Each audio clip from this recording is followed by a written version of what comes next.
Olá, seja bem-vindo. Esta aqui é a lição da Escola Sabatina do nosso Parque Araribá, aqui do nosso distrito, e é muito gostoso estar com você para a gente continuar ou para a gente começar mais uma vez o estudo da lição da Escola Sabatina. Eu tenho aqui dois amigos especiais, o Eduardo, que está aqui com a gente. Na verdade, ele frequenta ali o Jardim Engá. O Eduardo é líder do Clube dos Bravadores e um grande líder da igreja, e por isso ele está aqui junto com a gente.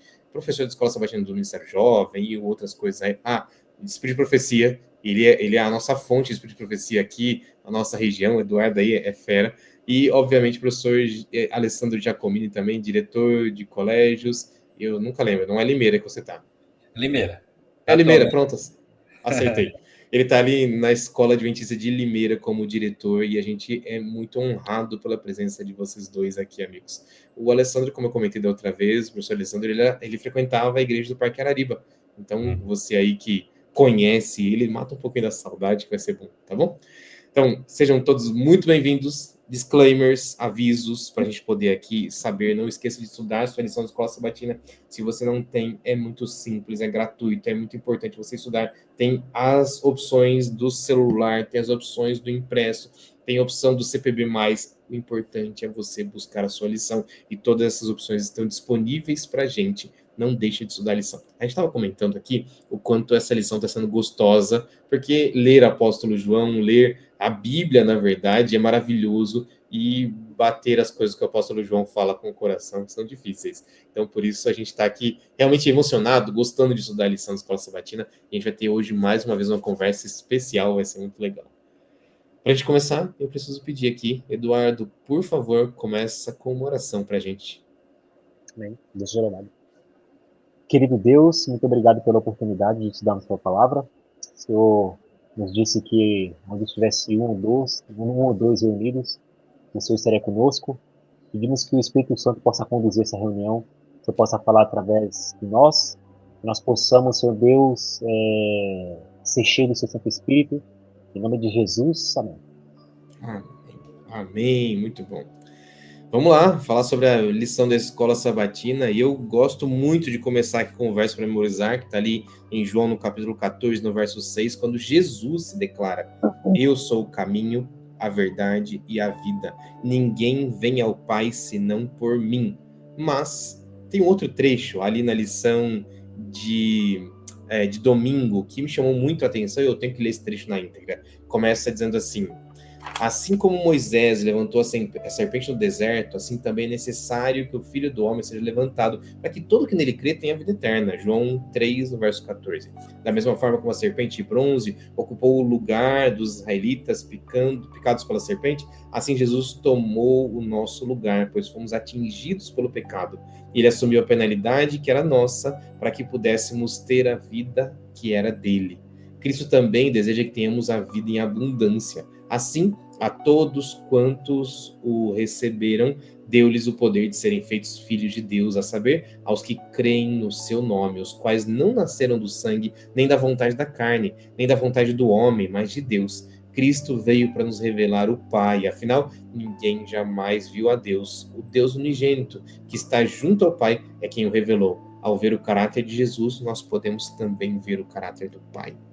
Muito legal, né? Quando a gente entende um pouquinho da teologia e junta vários versos que falam sobre o mesmo assunto para a gente compreender. Quando a gente começa falando aqui sobre a fonte da vida, eu preciso realmente encontrar onde eu encontro essa fonte, né, professor Alessandro? Por que é tão importante a gente buscar essa fonte da vida e de que vida a gente está falando? Você pode me ajudar? Bom, primeiro, boa noite, pastor Lúcio, Eduardo. É sempre um prazer participar de um momento tão gostoso, tão agradável como esse, com profundidade e simplicidade ao mesmo tempo. E também aproveito para saudar os queridos irmãos aí do Parque Arariba, das igrejas também que fazem parte do distrito, que todas elas nós circulamos bastante ali, temos muitas amizades, né? Pois bem, quando falamos de fonte da vida, né? O Evangelho de João, né, na sua teologia, o senhor estava colocando, pastor, eu gosto de sempre relembrar a estrutura, a forma de pensar do escritor bíblico, né? E no capítulo 1, João, ele dá uma série de bases para a gente, né? Ele dá uma série de bases. A lição dessa semana vem te falando sobre a aceitação de Jesus e também de rejeição, né?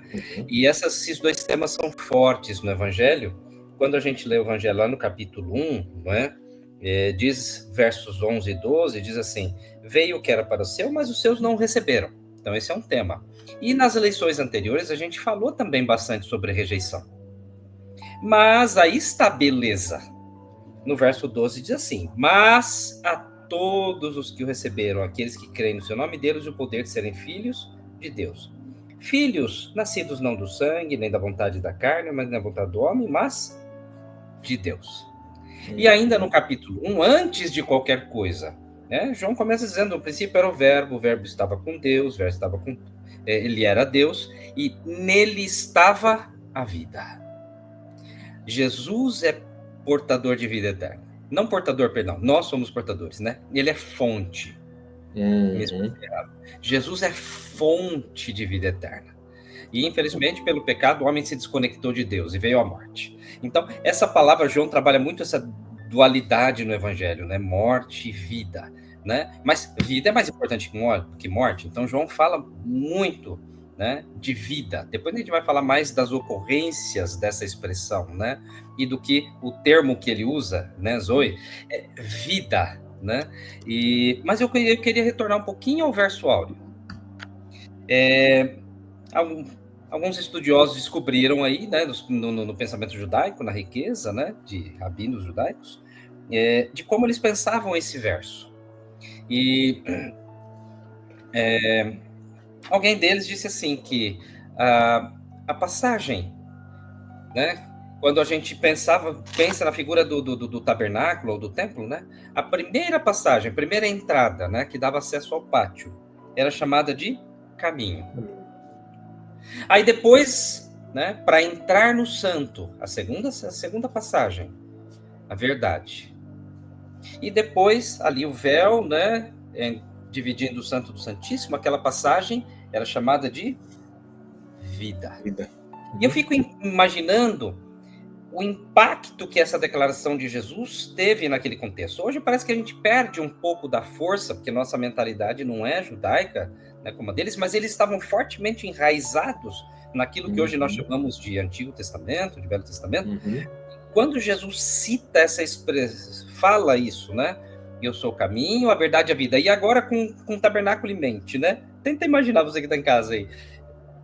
Eu sou o caminho, a verdade e a vida. E quando realmente a gente pensa assim, olha, aquele caminho para chegar onde? Lá na Shekinah, lá na presença. Jesus realmente aqui estava claramente afirmando a sua identidade divina, né? Como aquele que estava lá na glória do Shekinah, né? Representando todo esse fulgor de vida.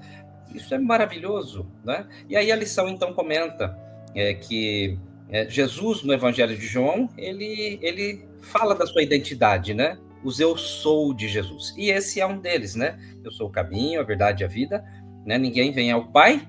Olha, ninguém vai ao Pai se não for por mim. Agora, interessante, pastor, que nesse caminho, né? Isso dá para a gente explorar um pouco depois, para essa minha fala introdutória. Que se a gente percorrer esse caminho ali, né? Quando a gente entra no pátio, né? Você tem ali o altar do sacrifício, você tem a justificação, você tem a pia, né, que representa a lavagem e o batismo, tem todo.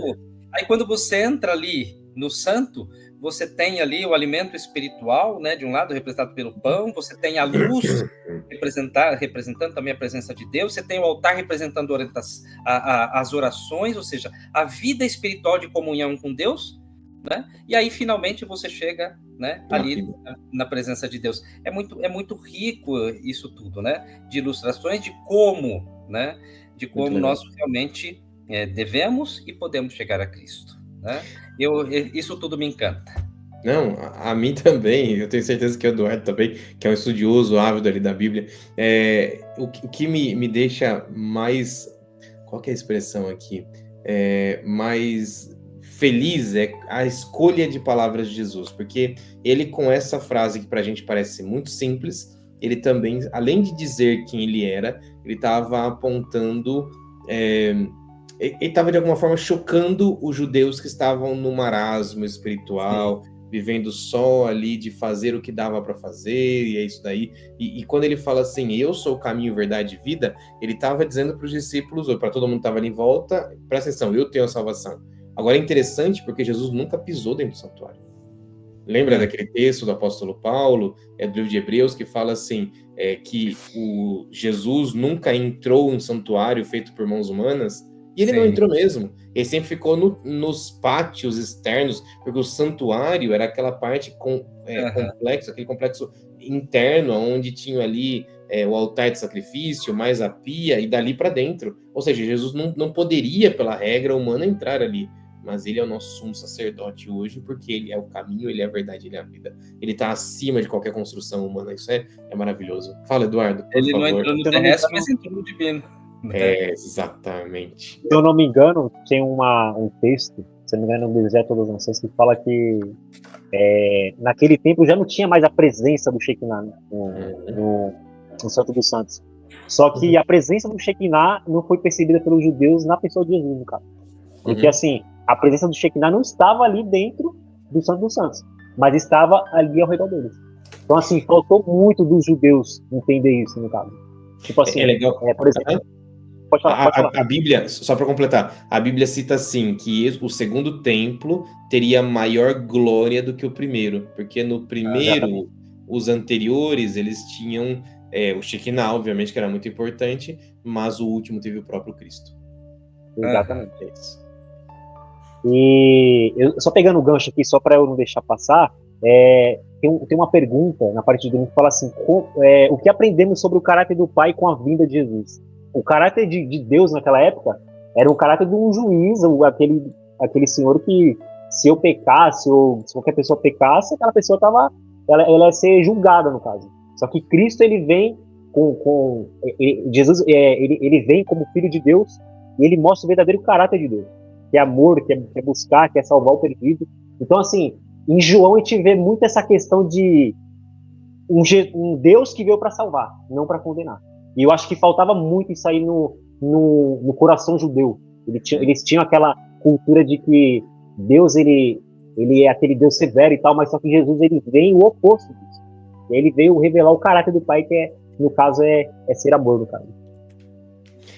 Nisso daí, eu vou ter que puxar, tá? Porque eu vou preocupado com o tempo aqui também, senão a gente vai ficar o resto da vida falando, e só no verso para memorizar a gente tinha, no mínimo, umas 10 horas para falar.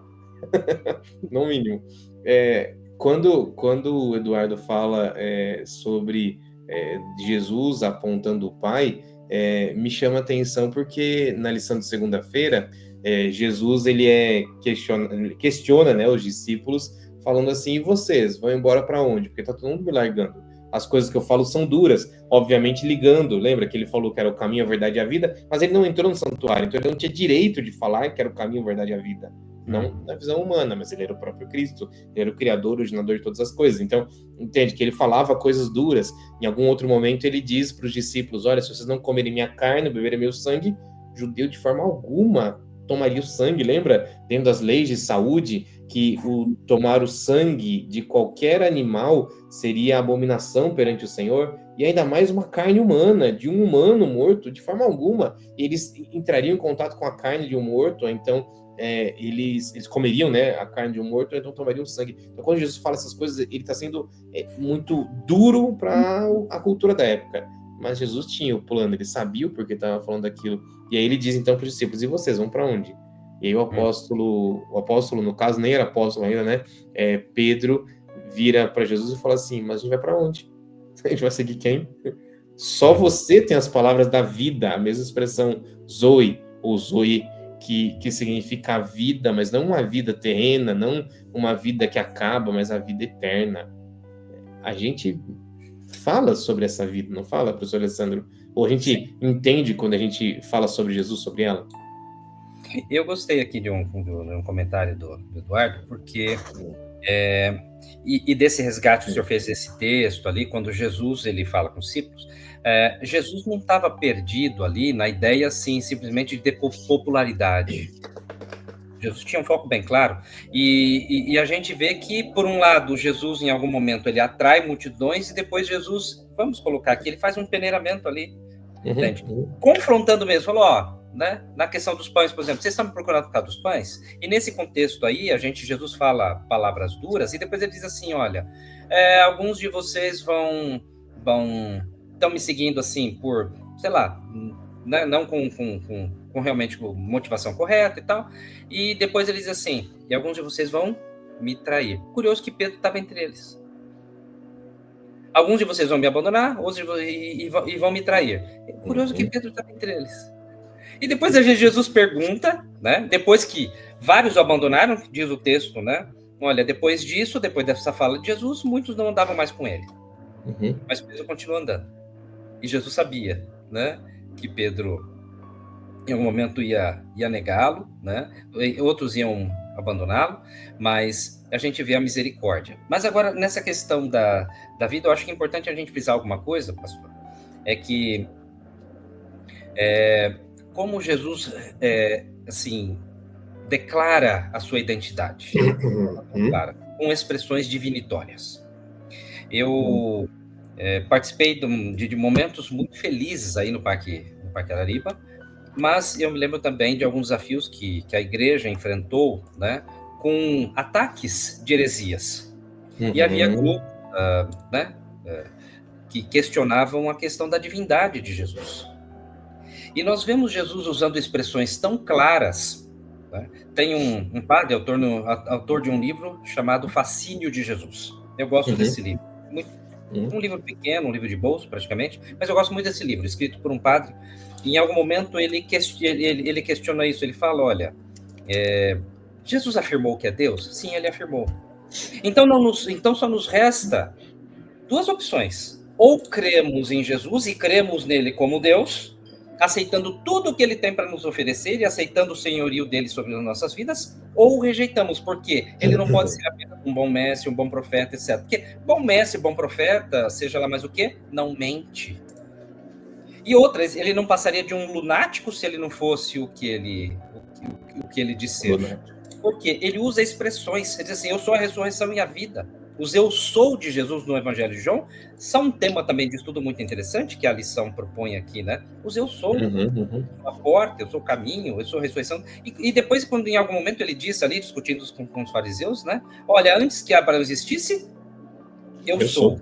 E eles tanto entenderam que Jesus estava falando isso num sentido divinitório, que imediatamente pegaram em pedras para jogar nele, para apedrejá-lo, né? Porque na mente deles Jesus estava blasfemando. Então, não tem como afirmar algo diferente de que Jesus disse, eu sou Deus, eu sou divino, né? E nós cremos. E aí em Cristo nós encontramos o que? Plenitude de vida. Ellen White diz que nele há vida original, não emprestada e nem derivada, né? Nós temos vida, mas eu não posso dizer para você, eu posso até morrer por você, mas eu não posso dar vida para você. E Jesus diz assim, eu dou. E o curioso é que Jesus, quando ele cita essa expressão, diz assim, olha, o que o Pai faz, eu faço também. O Pai tem autoridade para dar a vida, eu também tenho autoridade para dar a vida. É muito forte essa expressão, não é? Então, eu posso até dar a minha vida em sacrifício por alguém, mas eu não tenho como dar vida para alguém. A gente não consegue comunicar, né? Nós não conseguimos transformar a minha na sua, ou passar a minha para você. Deus não precisa passar a minha para você, ou ele não precisa passar a dele. Ele tem tanta vida, é como se ele tivesse tanto... Ele dá toda essa vida sem perder nada da vida que ele tem. Pronto, é isso. Porque é muito, muito louco essa expressão, a loucura das palavras divinas, quando a gente entende que tudo saiu das mãos do Deus Criador. E aí o apóstolo João deixa muito claro que o Deus Criador veio para a Terra. Porque o mesmo Criador é aquele que pisou aqui. É aquele mesmo que aceitou sofrer pela criatura. Que aceitou sofrer nas mãos da criatura. Sua mente também dá um nó, como a minha dá? Porque não faz sentido algum que o Criador pise aqui na Terra. Obviamente não faz sentido, mas o Deus Todo-Poderoso, além do sentido, ele te procura para te salvar. Não é o sentido que ele está buscando é uma forma de salvar você. É por aí, né, professor Alessandro? É por aí, Eduardo. Carne, é muito forte isso, né? É muito forte. O verbo se fez carne e habitou entre nós. É isso aí.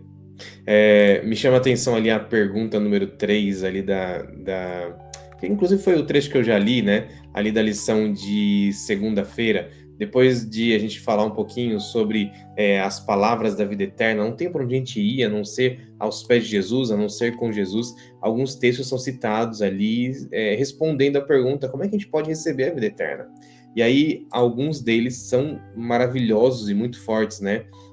A verdade que Jesus pontuava para aqueles judeus que estavam ali, judeus porque Jesus viveu no meio de judeus, era que somente buscando a Ele pode acontecer a vida.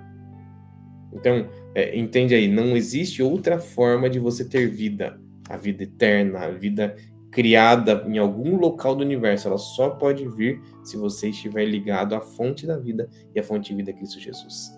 É isso. Às vezes a gente se perde nisso, né? Porque às vezes nós cremos, né, que isso, né, é um pacote.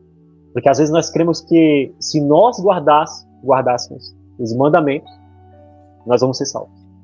Uhum. Os mandamentos, eles fazem parte de uma pessoa que está salva. A pessoa vai seguir o que Cristo seguiu. Só que a lição, ela deixa claro, asseguro-lhes, João capítulo 6, verso 47, asseguro-lhes que aquele que crê tem a vida eterna. E crê em quem? Em Jesus Cristo. Jesus Cristo, ele é a ponte que nos liga até Deus, no caso. Eu tinha uma referência de uma lição da Escola Sabatina que estudou, que fala sobre uma galinha que protege os seus pintinhos de um fogo devorador, se não me engano. E esse fogo devorador é realmente a presença de Deus. Porque nós, como pecadores, o nosso destino é a morte eterna. Só que aí Cristo se coloca na frente desse fogo devorador, desse fogo santo, e ele recebe o castigo por nós. Então, assim, o caminho para a salvação, que a gente estava comentando sobre a pergunta 3, como podemos receber a vida eterna? É em Cristo. Não é eu guardando o sábado, não é eu não pecando contra o meu irmão, não. Isso faz parte do pacote de eu aceitar a Jesus Cristo como meu Salvador. Só que a partir do momento que eu creio em Cristo, que eu me coloco à disposição de Cristo, aí sim eu recebo a salvação. Aí sim já não há condenação para aqueles que estão em Cristo Jesus. Tá? Então, é importante a gente frisar isso, porque às vezes a gente fica em uma balança. Eu estou salvo, mas eu tenho que guardar os mandamentos. Sim, eu tenho que guardar os mandamentos porque eu sou salvo. Porque eu quero viver como salvo. Então isso eu acho que a gente tem que frisar bastante isso na cabeça. Porque os judeus, eles guardavam os mandamentos. Só que eles não aceitaram Jesus como seu salvador. Então, não adianta a gente pegar o pacote e a gente não ter a ponte para atravessar. Para Canaã, no caso, né?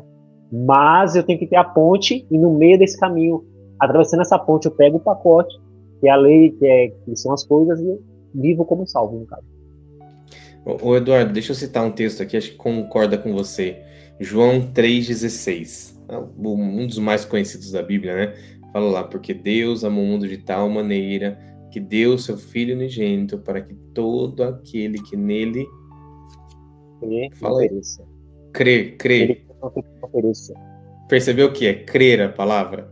Para você receber a vida eterna, eu não estou falando aqui sobre fazer coisas, eu estou falando sobre crer. A salvação ela não vem por qualquer outra coisa, a não ser crença. A crença em Cristo Jesus. E é legal, né? A lição de terça pontuou isso também. Eu achei legal esse caminho que ela foi fazendo, porque agora a gente tem que falar sobre o que é acreditar em Cristo, o que é a fé, né? A fé para a gente é uma coisa abstrata, né? Mas o que é a fé? A fé para o escritor bíblico não é abstrata. A fé para quem estava pensando ali ao lado de Cristo não era uma coisa de eu acredito em Papai Noel. Não era uma coisa de o coelhinho da Páscoa, a fadinha do dente passou aqui em casa. E não é uma crença abstrata sobre alguma coisa que pode existir ou não. Se existir ou não, tanto faz para mim, que eu ganho R$5 ou um pouquinho mais do que isso por causa de um dente, mas ok, tá bom, entende?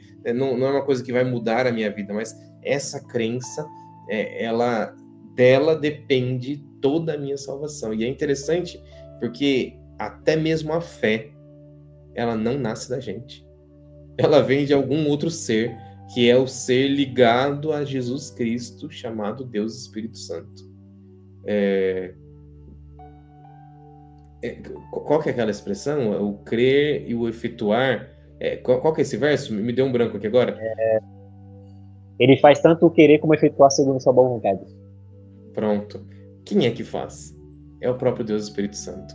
é ele quem faz o querer e o efetuar. Ou seja, você tem a vontade de ter a fé e você efetua a sua fé, ou seja, você se liga a Cristo Jesus não porque você fez alguma coisa, mas porque ele te fez fazer aquilo. Eu lembrei que um dia eu perguntei para o Senhor assim, desculpa, que eu estava orando, porque assim, eu tô tendo um desafio, né, anual, e eu cheguei no pastor Lúcio e falei assim, pastor Lúcio, é errado eu pedi pro Espírito Santo me convencer de algo que eu não tô convencido ainda? Então assim, não é errado, porque se é algo que eu não me convenci ainda, se é um dom de Deus eu ter fé na mensagem, se eu ter fé naquela mensagem, se é um dom de Deus eu me arrepender daquilo, se é um dom de Deus eu ter fé, né? Como o texto diz que ele faz tanto o querer como efetuar segundo a sua vontade, por que eu não vou lá pedir para ele fazer isso por mim? Às vezes o que falta pra gente é fé. É eu entender o texto, eu falo assim, opa, calma aí, se ele faz o efetuar e também eu querer fazer algo por ele, eu tenho que correr até ele. Eu acho que falta essa, como eu posso dizer, essa iniciativa nossa de ter fé, de irmos até Cristo da forma que nós estamos e pedir para ele fazer tanto querer como efetuar segundo a sua vontade. Vê se vocês concordam comigo. Vou te passar, professor Alessandro. Mas o que falta da gente é humildade. Porque nós não nos colocamos no nosso lugar. A gente acha que a gente tem poder para alguma coisa, que a gente pode resolver qualquer coisa, e nós não podemos fazer nada. Você que está estudando a lição de escola sabatina junto com a gente aí, entende esse princípio da teologia. É Deus quem faz todas as coisas na nossa vida. Foi Ele que te deu a vida, é Ele quem pode tirar, é Ele quem muda, é Ele quem faz planos, é Ele quem altera. Antes de começar, que eu estava brincando com o professor Alessandro, e aí, você está em Limeira ainda? Trocou de lugar? Porque essa semana, ou essas semanas do final do ano, a gente sabe da nossa vida, se a gente muda, se a gente não muda, o que acontece com a gente. A gente não precisa ficar nem preocupado com isso. Nem se eu vou morar aqui ou não, e o próprio Jesus disse isso, porque sou eu quem cuido de vocês, é Jesus quem cuida da nossa vida, assim como ele cuida dos passarinhos, assim como ele cuida das flores, assim como ele cuida de toda a criação dele, porque tudo está sob o escopo, sobre a proteção do Deus Todo-Poderoso, e até mesmo o desenvolver a fé no nosso coração, é ele quem faz. É muito lindo isso, né? Fala, professor Alessandro, você ia falar. Eu queria só pegar carona e ampliar um pouquinho o que você colocou, pastor, sobre essa questão da fé, da lógica, né? O mundo tenta colocar uma ideia, né? Inclusive, acho que isso é muito forte para os jovens, são universitários aí da igreja, para os demais irmãos também, mas dando uma ideia de que a lógica é contraditória à fé. Na verdade, a fé não é ilógica, ela é uma outra lógica. E não é ela que inverte. Na verdade, é o mundo que inverteu a lógica certa. Quando a gente vê o texto bíblico, né, a gente vê aqui, por exemplo, o próprio texto que o senhor citou, né, para que todo aquele que crê não pereça, mas tenha vida eterna. O mundo por aí prega a ideia. Inclusive, um dos discípulos de Jesus acreditava nessa ideia também. Eu preciso ver para crer. Você precisa crer para ver. Essa é a lógica da Bíblia. Né? A fé vem pelo ouvir e ouvir pela palavra de Deus. Tem muita gente que não lê a Bíblia e fala, não, mas eu não acredito na Bíblia. Não, você não precisa esperar acreditar na Bíblia. Você precisa ler a Bíblia para que você possa acreditar. Né? É uma lógica invertida. Na verdade, como eu disse, na verdade, o mundo está invertido. Porque o pensamento original é o que Deus apresenta. Né? Mas eu queria destacar também um ponto, voltando à questão da vida eterna. A gente tem, quem sabe, o hábito de pensar na vida eterna como algo para o futuro. Mas Jesus sempre afirmava como algo para o presente. Vamos pegar, dentro da própria lição de segunda-feira, tem vários textos. João 5,24, por exemplo, diz assim: em verdade vos digo que quem ouve a minha palavra e crê naquele que me enviou, tem a vida eterna. Não é terá a vida eterna. Nós teremos a ressurreição. Mas a vida eterna a gente tem agora. Não é? Então, em outro texto, aquele que passou da morte para a vida. Você aceitou Jesus como Salvador, você passou da morte para a vida. Não é? Você já tem a vida eterna. Embora a gente possa ainda, né, sofrer o resultado da primeira morte, a morte biológica, mas nós já temos assegurada a vida eterna. E tem um outro ponto, que a vida eterna, essa questão da palavra Zoe, ou Zoe, é muito rica no contexto bíblico, né? Porque ela pode também representar não só a existência, vida como existência, vida, mas vida como salvação, como qualidade, como alegria, como aquela satisfação, aquele, né? E Jesus traz isso, né? A gente tem uma vida cheia de esperança, ele traz um novo significado, uma vontade de viver, né? Tem muita gente hoje que está sem vontade de viver, muita gente que está com vontade de morrer, né? E aceitar Jesus como Salvador traz uma nova visão da vida, tá? Uma nova visão de tudo, e a gente passa a ter uma nova motivação. Você pode até passar por sofrimentos, mas você tem tanta vontade de viver, você está tão feliz por glorificar a Deus, que você vai superar aquilo vai te dar força. Então, vale muito a pena experimentar isso. E eu queria concluir a minha fala agora juntando essas duas coisas. Já tive a oportunidade algumas vezes de fazer isso, falando para adolescentes, para jovens, né? Que a gente tem na escola. E uma vez fazendo uma semana de oração, eu perguntei para eles, eu falei, olha, tratando essa questão que mexe muito, né, sobre crer, não crer, né, o que eles pensam como fé, essa lógica. Daí eu falei, olha, imagine o seguinte, se eu não acredito em Deus, tem lógica eu falar com ele?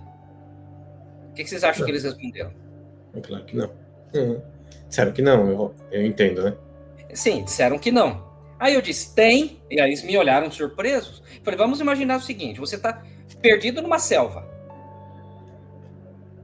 Você saiu ali para fazer, né, um passeio e de repente você se dá conta que está perdido. A lógica é que não tem ninguém perto de você, mas o que você faz?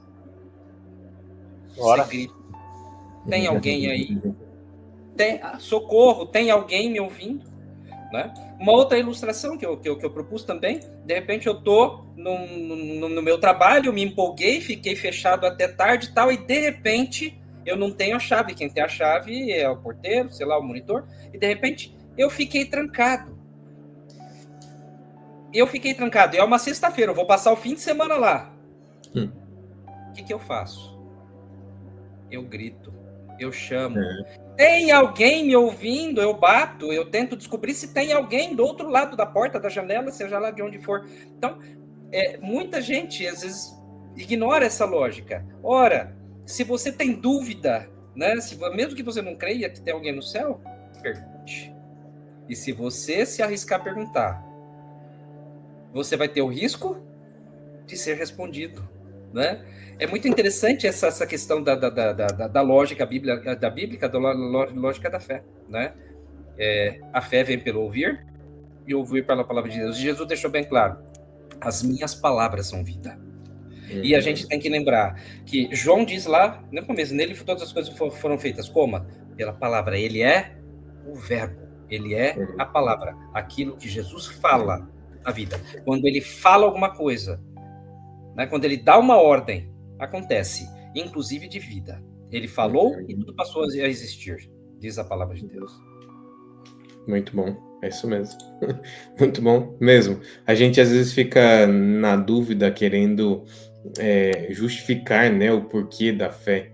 E é muito legal, né, porque nós precisamos e ponto. Agora, como a gente encaixa isso, né? Porque, como eu falei, quando a gente se entende como ser humano, quando a gente estuda só a filosofia de como o ser humano pensa, como a gente deve agir e tal, a gente acaba ficando manco, a gente não tem ali as armas que nós precisamos para batalhar. Essa talvez seja o grande erro, porque esse é o engano que o inimigo quer fazer para a gente, né? Para a gente não ter as armas necessárias para lutar ou para adquirir a fé. Essa semana eu comecei o estudo bíblico com um rapaz que estuda na USP aqui, e aí a primeira coisa, antes de abrir a Bíblia, eu coloquei a Bíblia na frente, mostrei para ele, tá vendo aqui, ó, esse aqui é o livro que a gente vai guiar, tá bom? Então, por favor, não é filosofia, não é qualquer outro tipo de logia que exista por aí, porque o que nós precisamos focar é na teologia. Nós vamos falar sobre Deus agora. E ele olhou assim, falando, legal, entendi o ponto de partida. E é aqui que a gente precisa levar, né? E aí eu entendo que é nesse link que eu puxo aqui a lição de quarta-feira. A lição de quarta-feira falou ali, rejeitando a fonte da vida. E eu vou começar lá ao contrário. naquelas letrinhas miúdas que tem lá no final, que a gente quase nunca lê, tem uma pergunta que me deixou intrigado. Como a gente evita o erro dos israelitas? Ao mesmo tempo, como é que a gente evita a presunção? Isso é fazer tolices, achando que estamos fazendo a vontade de Deus e que assim nós não vamos falhar. Essa lição aqui cita o texto ali de Números no capítulo 13, se eu não estou enganado, quando eles estavam muito próximos de Canaã, de atravessar ali o Rio Jordão, estavam na região de Cádiz Barneia, e ali eles coordenam uma visita, uma exploração até o país ou a região de Canaã, onde Deus já tinha dito para eles: eu vou entregar nas mãos de vocês. Vão, atravessem, vão lá, vocês vão ganhar isso tudo. E ali 2 grupos, ou melhor, um grupo só de espias vai, e na volta 2 grupos retornam. Um deles falando: olha, não tem jeito, nós vamos morrer, nem adianta atravessar, porque o povo lá é muito grande, eles têm muitas armas, é muito difícil. E o outro grupo, só 2 dos 12, voltam dizendo: não, Deus não prometeu que a gente vai ganhar, Deus não prometeu que ele vai entregar pra gente, então atravessamos, vamos embora. Engraçado, né, como é que a gente tem a memória muito curta. Isso aqui talvez seja o nosso chamado do final da nossa lição toda, né, não que estamos terminando, mas que talvez aqui me toca bastante, o quanto a gente tem a memória curta, porque esse mesmo povo de Israel passou muitos dias no deserto, ainda não tinham 40 anos caminhando, mas eles tinham ali, sei lá, alguns meses caminhando até chegar à região de Canaã, e ao chegar ali, eles já tinham passado por tanta coisa antes. Deus tinha jogado as pragas sobre o Egito, tinha libertado eles, Deus tinha aberto o Mar Vermelho, Deus tinha feito tantas coisas acontecendo ali, e eles simplesmente olham para trás e falam assim: quem é Deus? Eles simplesmente ignoram a existência de Deus. Aí eu puxo para a gente essa pergunta: como é que a gente faz para não cair nessa ignorância que o povo de Israel estava sofrendo? Eles estavam sendo ignorantes da existência de Deus. Como é que a gente faz isso, hein, Eduardo? Então, pastor, eu atualmente estou bem melhor de saúde, porque eu estava com problema de saúde, e ainda estou, né? Estou 80%, 90% melhor. E eu conheci um texto bíblico que fala assim: nós vivemos por fé, não pelo que vemos. Então, assim, esse texto, ele responde toda essa pergunta. Porque, assim, independente do problema que o povo de Israel iria enfrentar ao adentrar aquela cidade, existia alguém maior ali. Existia o Deus Todo-Poderoso que fez a promessa para eles. Foi ele que fez a promessa de que iria libertar eles do Egito, que eles teriam eles seriam libertos, no caso, né? Só que, assim, como eu disse, nós temos uma memória muito fraca. Porque o povo de Israel andava de dia e de noite com uma coluna de nuvem de manhã, que ajudava eles com a sombra, uma coluna de fogo à noite, que ajudava a aquecer eles, no caso. Teve as 10 pragas, teve a destruição do exército do Egito, que provavelmente era um exército bem maior do que o povo daquela época. Então, assim, nós temos uma memória fraca, e eu acho que, às vezes, nós queremos ter explicações para tudo. A gente quer explicar algo que, às vezes, é inexplicável. Às vezes, a gente quer, sempre quando a gente vai estudar a Bíblia ou a Palavra de Deus, a gente quer, tem que ter uma explicação. Nós esquecemos de crer primeiro. Nós queremos, às vezes, encontrar uma explicação. Às vezes, a gente se enche de dúvida: por que Jesus falou isso aqui? Por que tem que ser assim? Mas nós nos esquecemos de que Deus está na frente, de que a promessa dele, independente do que ocorra, ela não falha. Então, eu acho que falta isso em nós, essa confiança de crer, mesmo do que nós possamos ver, no caso, né? Porque vai chegar o tempo que a gente vai ter que ver dessa fé. A gente vai ver tudo ao nosso redor desmoronando, a gente não vai poder nem comprar nem vender, a gente vai passar por uma lei dominical, a gente vai ser, muitos vão ser escravizados dentro da cidade, e apesar daquilo tudo, a gente tem que crer que no final tudo vai dar certo. Então, eu acho que falta essa questão de a gente tentar menos explicar as coisas e ter mais confiança. Como tem um texto aqui do apóstolo Paulo que fala assim: portanto, não percam a confiança de vocês. Então, eu acho que falta mais confiança, falta mais a crença. A gente tenta explicar as coisas, mas a gente não consegue crer, né? Eu acho que falta muito disso aí. Eu ia ler Hebreus, mas aí se você leu, já deu a resposta. Não percam a confiança de vocês. É isso mesmo, porque a gente quer tanto confiar na nossa força, né? Mas quem dava comida para eles diariamente? Quem fazia cair pão do céu todos os dias? Não é que de vez em quando, não. Não é que eles se esqueceram porque fazia muito tempo que Deus não aparecia. Não, não, não. De manhãzinha, antes de eles receberem os espias de volta, eles comeram o maná. Eles comeram durante algum tempo. Então, tudo que aconteceu ali em volta, desde a manifestação de Deus no Monte Sinai, tudo, absolutamente tudo. Tudo foi prova de que o Deus Todo-Poderoso estava ao lado deles. As outras batalhas que eles venceram e venceriam. E aí é interessante, né? Porque me chama mais atenção ainda, né? Todas as batalhas que o povo de Israel venceu, eles sempre eram considerados como um povo mais pobre, mais humilde. Se a gente olha para a história, né, a gente descobre que os outros povos ao redor do povo de Israel já tinham dominado o bronze, muitos deles o ferro, mas eles continuavam batalhando com paus e pedras. Lembra da história de Davi e Golias? Eu acho o máximo aquela que ninguém para pensar. Por que foi o rei quem ofereceu a armadura dele? Ele não poderia ter chamado, olhado assim para o tamanho de Davi. Deixa eu pegar aquele soldado ali, ó. Aquele soldado tem uma armadura parecida com você. Porque não tinha armadura. Só o rei tinha armadura. Eles eram pobres, eles não tinham material bélico para batalhar. Não tinha ninguém que ajudava eles. Mas eles venciam as batalhas. Por que eles venciam? Só mais um exemplo, pastor. Naquela história de Jonatas e seu escudeiro, né? Que só tinha uma espada. E duas espadas, a do rei e a do príncipe.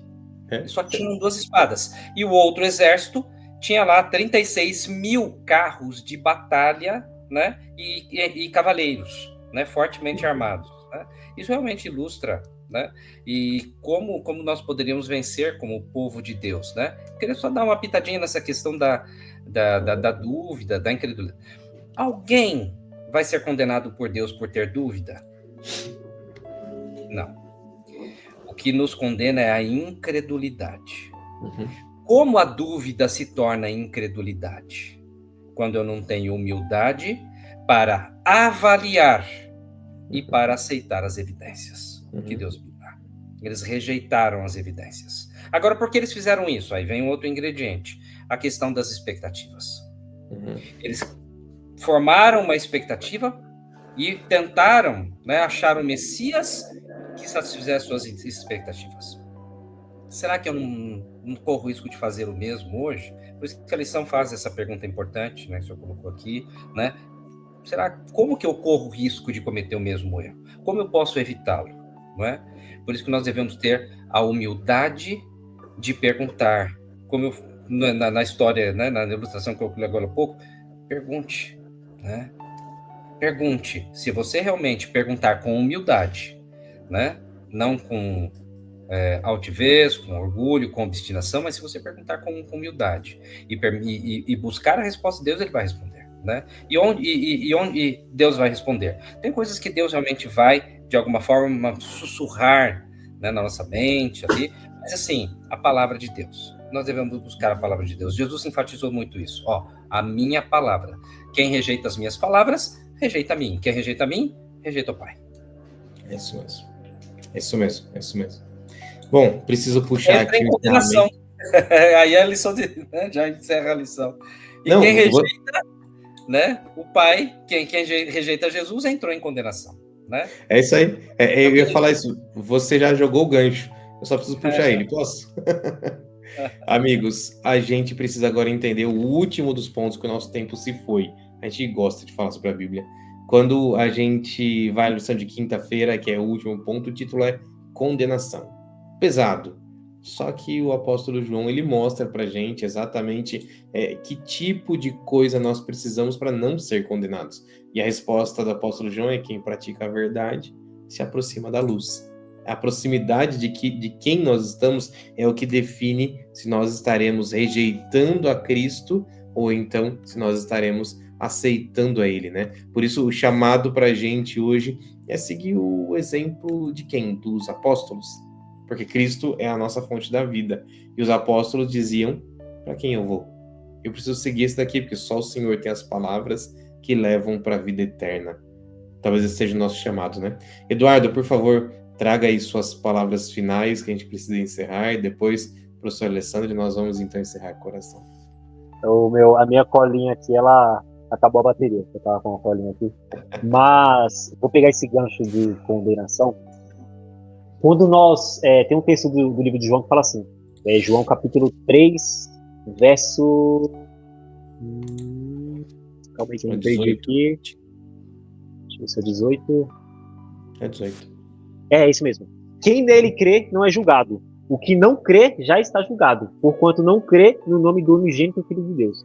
Tem um texto, se não me engano é Marcos 16, fala assim: quem crê e for batizado será salvo. Aquele que não crê, aí para por ali, não tem mais assim, aquele que não crê e não é batizado. Não.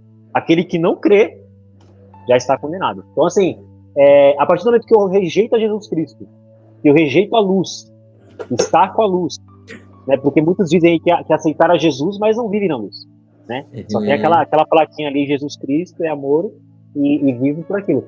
Só que a partir do momento que eu rejeito a Jesus e a sua luz, eu já escolhi o meu lado. Eu já estou condenado. Só que, assim, essa condenação, eu posso dizer que as consequências, elas são imediatas. Só que a condenação final é só após o fechamento da porta da graça.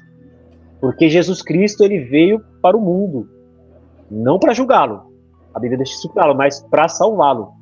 Então, até o momento que ocorrer oportunidades da misericórdia de Deus, até o fechamento da porta da graça, vai estar aberto essa salvação, né? Nós temos dois caminhos, né, que é o lado da salvação e da condenação. Cabe a nós escolher. Mas sempre Jesus Cristo vai estar insistindo ao ser humano, através do poder do Espírito Santo, que nos convence do pecado, da justiça e do juízo, a nós escolhermos sair da condenação eterna, até o fechamento da porta da graça. Ali é o limite. É verdade, o chamado de Cristo é para agora. Professor Alessandro, suas últimas palavras, por favor. Pastor, eu quero aproveitar um trechinho aí do estudo adicional, né, da citação que tem ali no texto de Ellen White, Os Atos das Nações, o terceiro parágrafo. Cristo foi tratado como nós merecíamos, para que pudéssemos receber o tratamento que ele tinha direito. Ele foi condenado pelos nossos pecados.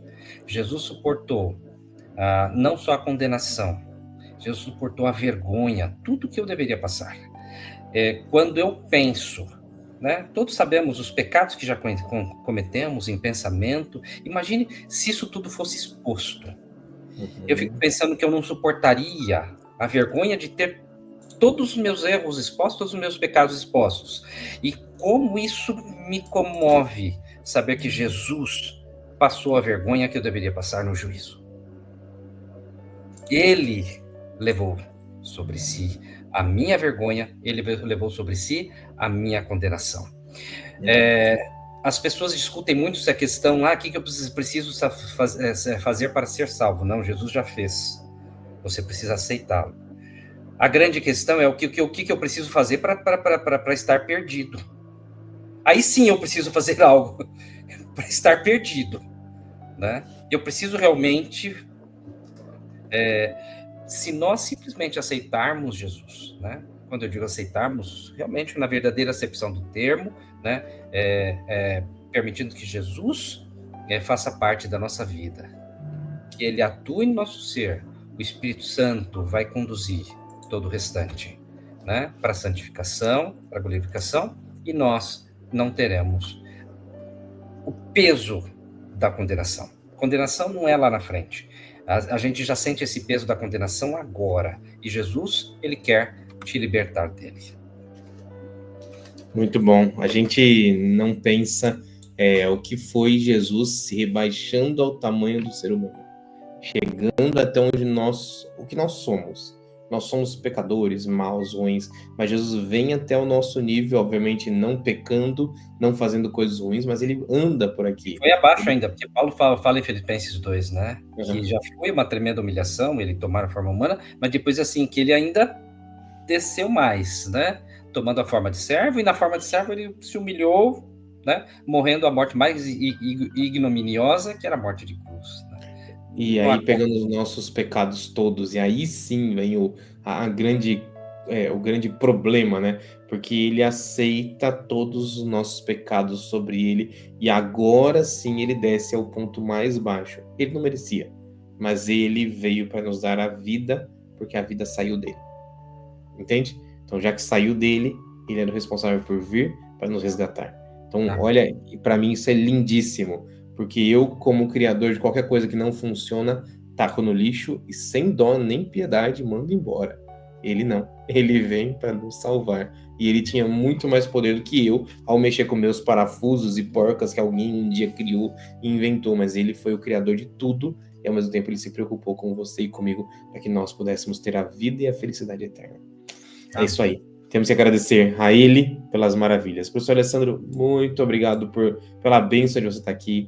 Eduardo, muito obrigado pela bênção de você estar aqui, por terem dividido esse tempo de vocês aí, mas para a gente poder aprender um pouquinho mais sobre a palavra de Deus. Eu aprendi, foi muito bom.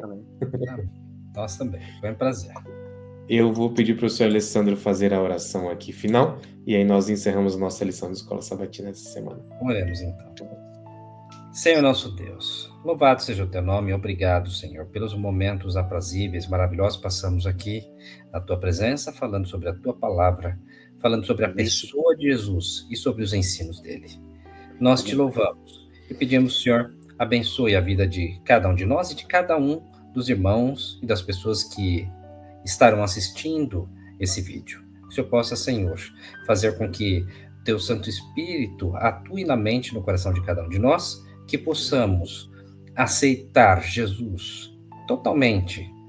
Muitos de nós já aceitamos, mas possamos confirmar cada dia essa decisão de ter Jesus como Senhor de nossas vidas e vivermos a vida abundante que Ele nos oferece. Em nome dEle, nosso Senhor e Salvador Jesus Cristo, que eu peço e agradeço. Amém. Amém. Amém. Deus abençoe vocês aí, amigos. Muito obrigado. Deus guie a vida de vocês até semana que vem. Tchau, tchau.